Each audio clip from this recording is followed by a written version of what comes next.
y bienvenidos un día más a la consulta del Dr. Méndez. Yo soy Roberto Méndez, médico de familia y especialista en nutrición clínica y deportiva y en ciencias del deporte.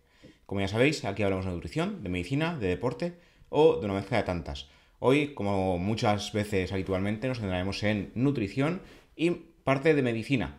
Antes de empezar, como siempre, os recuerdo la academia Nutricado, edu.nutricado.es, cursos de nutrición y deporte de la mano de Raquel Casares, nutricionista, que hará la parte práctica de los cursos, y por mi parte la parte teórica o científica.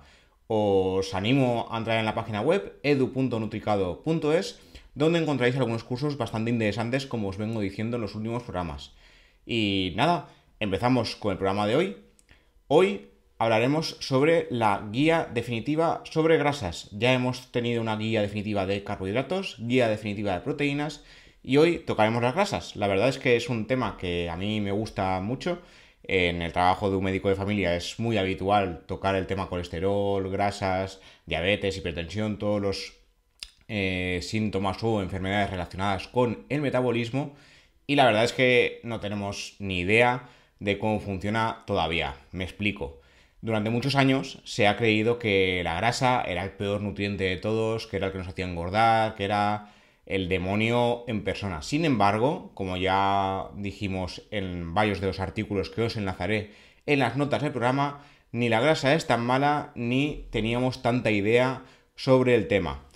En este caso, resulta que ya vimos en ocasiones anteriores que realmente la epidemia de obesidad actual no tiene nada que ver ni con las grasas, ni con el azúcar, ni con un nutriente en especial, sino que son muchas cosas a la vez. La grasa en especial, de hecho, se ha demostrado que no tiene tanta relación como tal con matices. La grasa natural, si hablamos de alimentos ultraprocesados que son ricos en grasa, ricos en azúcar y entre todo aumentan su palatabilidad, sí que estamos hablando de que estos alimentos contribuirían en gran medida a la epidemia de obesidad y sin embargo tampoco serían los únicos.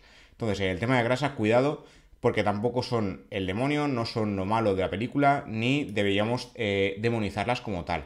Para empezar, os quería hablar un poco de la guía que hice sobre grasas. Esta ya tiene algunos años, pero la verdad es que no han cambiado mucho las cosas respecto a lo que dije en su momento.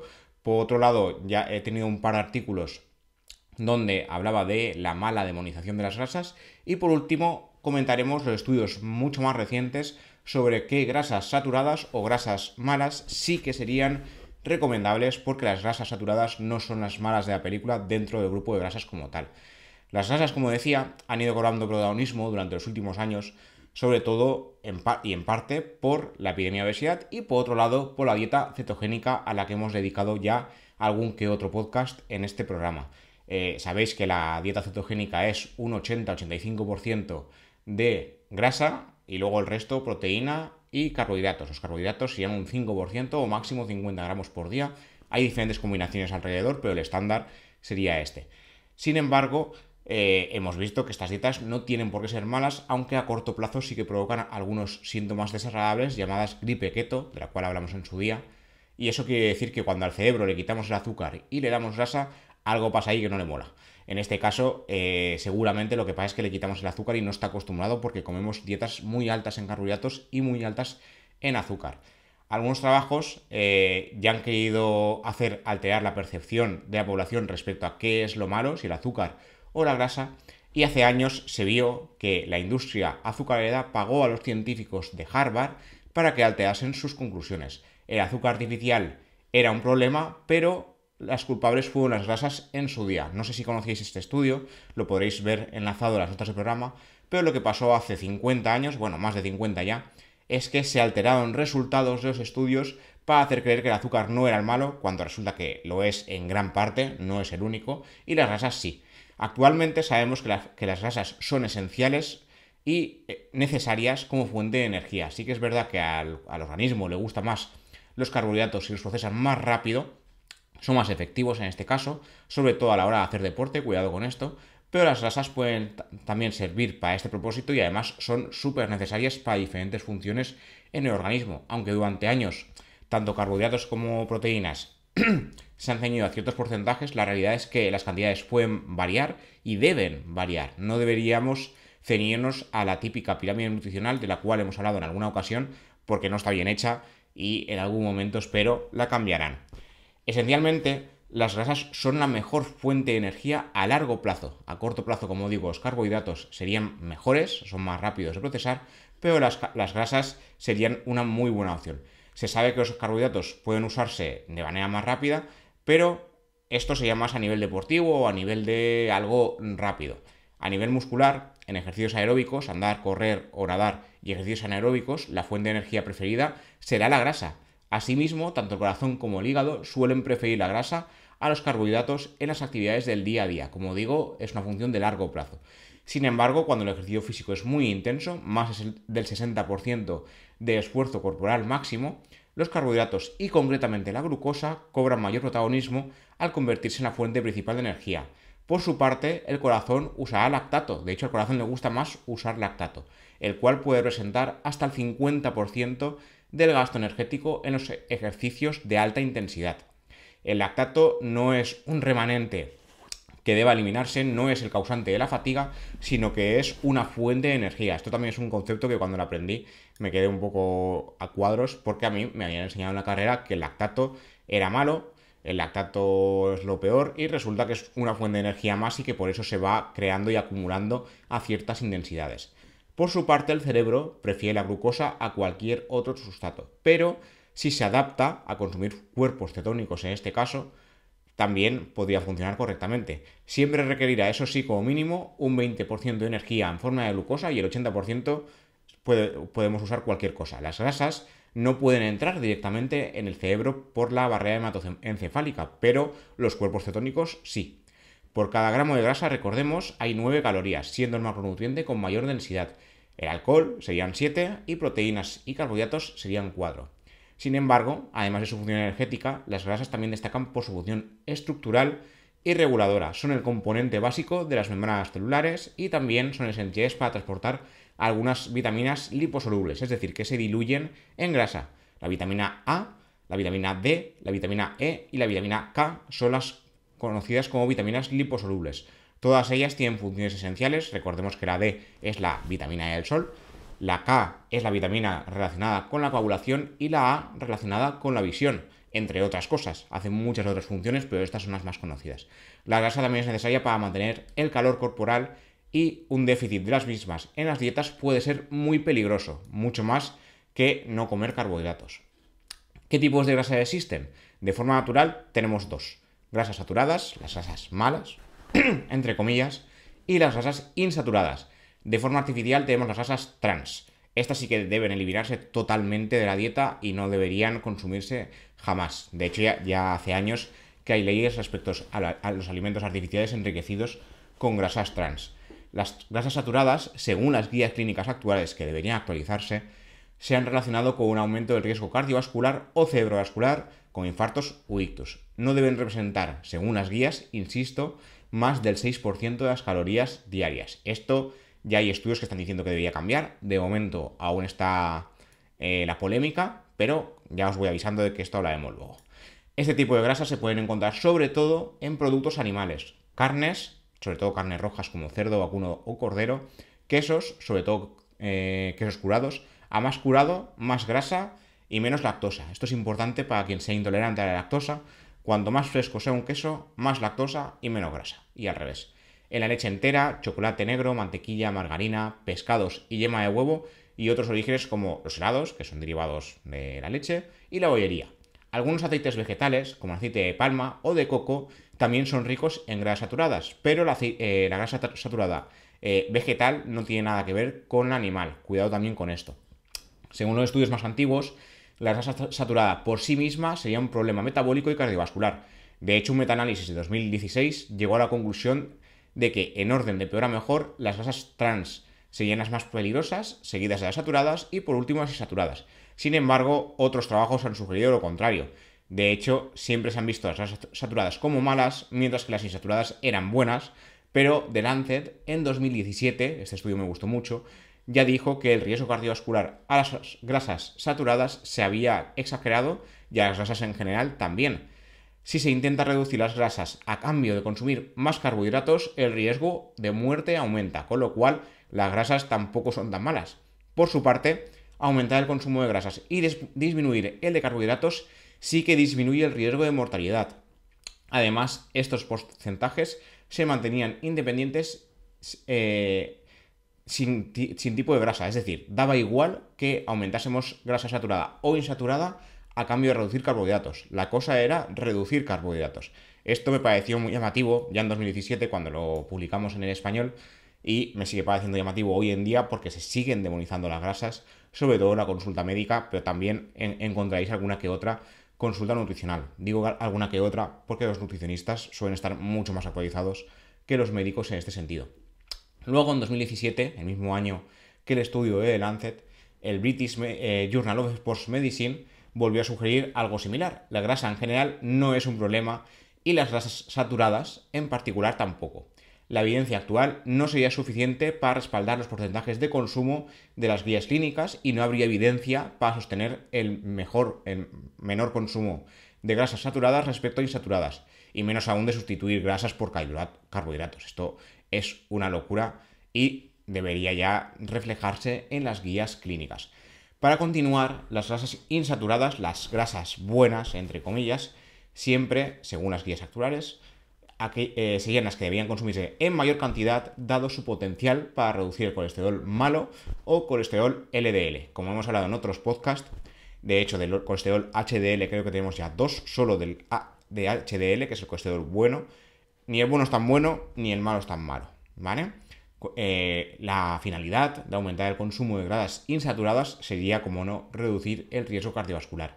En este tipo de grasas, a su vez, hay varios subtipos: grasas monoinsaturadas y poliinsaturadas, dependiendo de su fórmula química.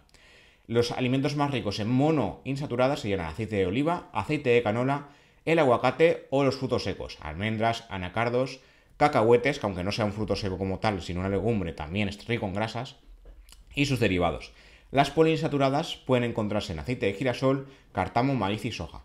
Además, también hay pescados azules y sus respectivos aceites ricos en grasas monoinsaturadas y también sus mariscos.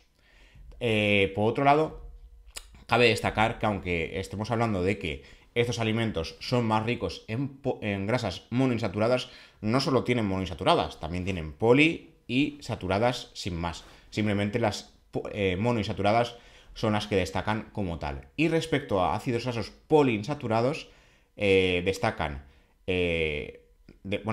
más si cabe por ser esenciales. No pueden ser sintetizados por el organismo humano, deben consumirse de forma externa y pueden distinguirse a su vez en omega 3 y omega 6, donde destacan el ácido linoleico y el ácido linolélico y linoleico. Esto es un poco complicado de pronunciar, de hecho yo, como veis, siempre me confundo. El linolélico sería el omega 3 y el linoleico el 6. Teóricamente, reducir las grasas saturadas a cambio de insaturadas disminuye el colesterol total y el colesterol LDL o colesterol malo. Los ácidos grasos omega 6, linoleico, serían los más potentes al respecto, y los omega 3, linolélico, tendrían una función cardioprotectora más específica. Y respecto al tema de consumirlos de forma externa, que no sé si lo he puesto un poquito después en el artículo, ya os digo que los estudios indican que consumirlos de los alimentos es mejor opción que consumirlos en forma de aceites vegetales o medicación. Existe medicación de ácidos grasos omega 3, de hecho las damos como ya última opción para reducir el colesterol malo o LDL, pero lo ideal sería mejorar la alimentación. Pero esto de mejorar la alimentación es complicado de que entre en la mentalidad de la población general. Por su parte, algunos estudios han llegado a sugerir que los ácidos grasos omega 6 podrían aumentar el riesgo, aunque otros trabajos lo han desmentido. Actualmente, la hipótesis más defendida es que habría que hacer una buena relación de consumo. Ácidos grasos omega 3, omega 6, 4:1, más omega 3 que omega 6, pero sigue habiendo falta de evidencia. Por el momento, lo que está pasando es que los trabajos más recientes ya hablan de un nutricionismo, es decir, culpar a un macronutriente de forma específica no es lo ideal. De hecho, es el tipo de alimentación y los alimentos en especial y el estilo de vida lo que deberían tenerse en cuenta. Los ultraprocesados serían los más malos de todos, y luego ya vendrían los alimentos procesados y los frescos. Los frescos en especial, mientras no os alteremos para que aumenten su palatabilidad, no tendrían que ser un problema.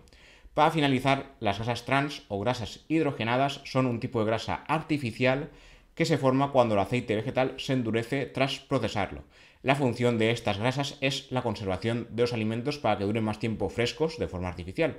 Asimismo, también tienen un elevado uso en la cocina de algunos restaurantes. Ya en 2015, el British Medical Journal advirtió de su potencial para aumentar el riesgo de mortalidad y el riesgo cardiovascular. No tienen ningún beneficio a nivel orgánico conocido, simplemente otorgan sabor y textura y ayudan a conservar mejor los alimentos. Su consumo, según las recomendaciones, sería limitarlo al 1% de las calorías diarias, pero actualmente el Consejo ya ha cambiado. La FDA de Estados Unidos ya las prohibió en 2015 y la Organización Mundial de la Salud pretende que este mismo año 2023 queden eliminadas totalmente de ninguna forma de alimentación. Para finalizar, como ya adelantamos en la guía de carbohidratos, existen determinados planes alimentarios donde los porcentajes de macronutrientes siguen estables: 45-55% de carbohidratos, 30-35% de grasas y 10-15% de proteínas. Esto, como ya hemos visto, no tiene por qué ser así. De hecho, en las dietas ceto o dietas muy bajas en carbohidratos se lo pasan por el forro y no pasa absolutamente nada. Simplemente al principio hay que adaptarse, pero sin más. En este caso, como digo, una dieta cetogénica estándar, o 70-80% de grasa, 15-20% de proteína y 5% de carbohidratos, y sin más.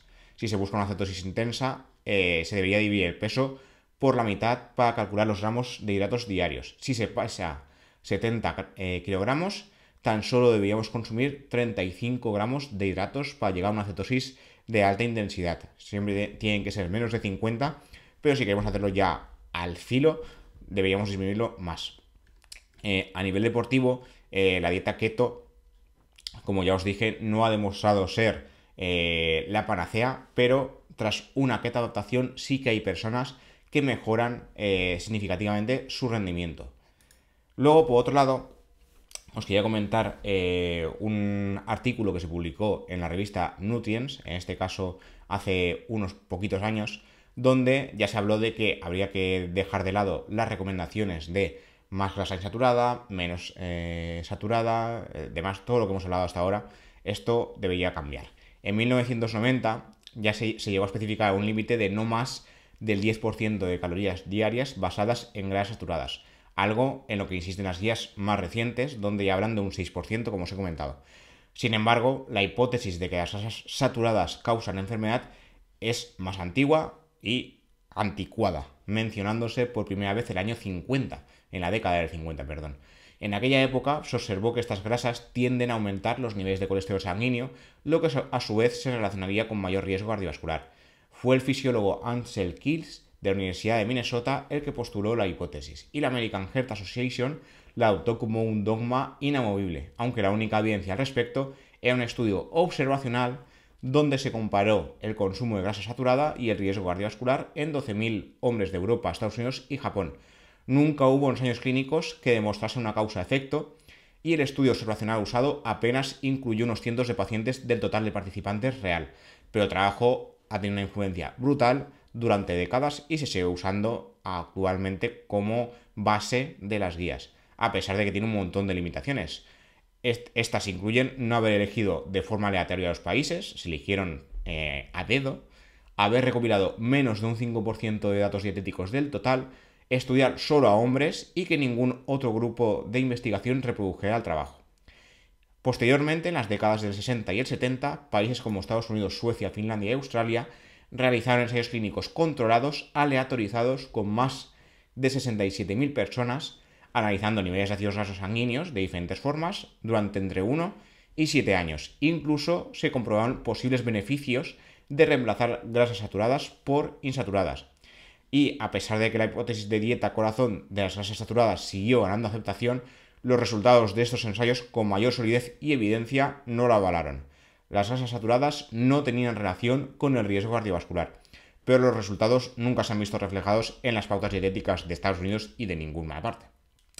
Según los autores del editorial, hasta el presente año se han realizado al menos 10 revisiones, el editorial que digo es el de Nutrients, que he comentado al principio, se han realizado al menos 10 revisiones de ensayos clínicos, o sea, no ensayos clínicos como tal, sino revisiones de ensayos clínicos, que esto es la evidencia ya top, sobre el consumo de grasas saturadas y riesgo, con conclusiones dispares. Ni siquiera la revisión sistémica actualizada de la Cochrane de 2020 obtuvo evidencia sobre posible relación entre grasa saturada y riesgo cardiovascular, algo que también concluyó la revisión Cochrane de 2015. O sea que ahí estamos mal. Sigue sin haber evidencia entre consumo de grasa saturada y riesgo cardiovascular. Como digo, esto no ha cambiado, sigue estando la cosa que no hay evidencia como tal. Y un último estudio que os quería comentar, ya para finalizar, este me gustó mucho, es que lo que se estudió es que si las grasas saturadas, de nuevo, si tenían relación con el riesgo cardiovascular y si había algo por ahí. Y lo que se vio en el Congreso de la Sociedad de Cardiología Europea de 2021 es que habría que dar una vuelta de tuerca. No todas las saturadas son malas, de hecho, como digo, ninguna lo sería, pero el alimento del que provienen sí importa. No todas las grasas saturadas son iguales. En este caso, los investigadores recuerdan que la relación entre grasas saturadas y enfermedad no ha sido totalmente clara, como ya he comentado hace un momento en el editorial de Nutrients, y en su nuevo estudio habían dividido los alimentos de los cuales provienen. Las grasas saturadas de la carne sí se asociarían con un mayor riesgo en comparación con otros alimentos ricos en grasa. Además, aunque a su vez también se ha detectado que aquellas personas que consumen más carne también eran los que tenían mayor IMC o índice de masa corporal de media, algo que también se relaciona con un aumento del riesgo cardiovascular. Así que ahí también hay un poco de lagunas. Actualmente, la enfermedad cardiovascular es una de las que más aumenta la mortalidad y discapacidad a nivel mundial, y por su parte el elevado consumo de grasas saturadas se ha relacionado con un mayor consumo, con un mayor nivel de colesterol LDL o colesterol malo. Entonces ahí los estudios quieren ver qué pasa. En este caso lo que se vio, como digo, es que la grasa de la carne sería la peor, esa sí que aumentaría el riesgo. Y la grasa láctea, grasa saturada láctea, como hemos dicho al principio del todo, incluso la grasa de la leche entera, que tendría más grasa, la desnatada sabéis que es sin grasa, pero algo le queda, se relacionaría de manera inversa, o sea, reduciría el riesgo cardiovascular en lugar de aumentarlo. Esto llamó mucho la atención a los científicos porque se esperaban que también hubiera cierto aumento del riesgo, y lo que ha habido es totalmente al revés, ha habido una relación inversa. Al final, para ver el porcentaje de riesgo, lo que se vio es que al consumir 5% o más de las calorías totales a través de la carne, el riesgo cardiovascular aumentaría un 19%. Y el cardiovascular en general, o sea, cardíaco y cerebral. Y de enfermedad cardíaca en especial hasta un 21%. Pero estas asociaciones dejaban de ser significativas tras tener en cuenta el IMC de los participantes. O sea, si el IMC era normal, el consumo de carne no aumentaba el riesgo. Por su parte, los lácteos tuvieron una asociación opuesta o inversa. Su consumo reduciría el riesgo, pero una vez más, esta relación dejaba de estar clara si se tenía en cuenta el índice de masa corporal. Es decir, que no sería el consumo de grasa saturada en especial, sino el sufrir sobrepeso u obesidad. ¿Vale? Según los investigadores, los resultados sugerirían que las diferencias del IMC podrían explicar en parte la asociación entre grasas saturadas de la carne y el riesgo cardiovascular. No es posible determinar si esto se debe a un impacto específico de las grasas de la carne en el IMC, o es que los participantes con un IMC más alto consumen más carne. De momento esto no se sabe, pero da para pensar. Además, es difícil saber por completo si parte del efecto de las grasas saturadas sobre la enfermedad cardiovascular se deben al colesterol LDL o malo, dado que precisamente los participantes con elevados niveles de colesterol también usaban medicamentos para reducir el colesterol. De momento, los investigadores no se mojan mucho y dicen que lo más aconsejable sería continuar con los consejos de no superar el 10% de calorías diarias en forma de grasa saturada. Como ya habréis podido comprobar, yo estoy en contra de estas guías porque deberían cambiarse, deberían revisarse, pero de momento es lo que hay y tampoco podemos decir nada al respecto porque el oficial es lo que cuenta. Y sin más, la dieta ceto, como habéis visto en otros programas, sí que es segura. Yo no la recomiendo a largo plazo, de hecho los estudios no han ido más allá de los 3 meses. Cuando salí del máster que hice sobre nutrición y deporte, el trabajo fin de máster fue de dieta cetogénica y ningún estudio a nivel deportivo superó los 3 meses. Así que tampoco sería lo ideal a largo plazo, ya en mi opinión, y la evidencia tampoco lo respalda. Y nada, esto es todo por hoy. Gracias por escuchar, espero que haya sido de interés y gracias por ver esto en YouTube. y escucharlo en las diferentes plataformas: Spotify, iVoox, Apple Podcasts, Google Podcasts o Amazon Music o Pocket Cast, la plataforma que utilicéis. Nos vemos y nos escuchamos en siguientes episodios. Hasta la próxima.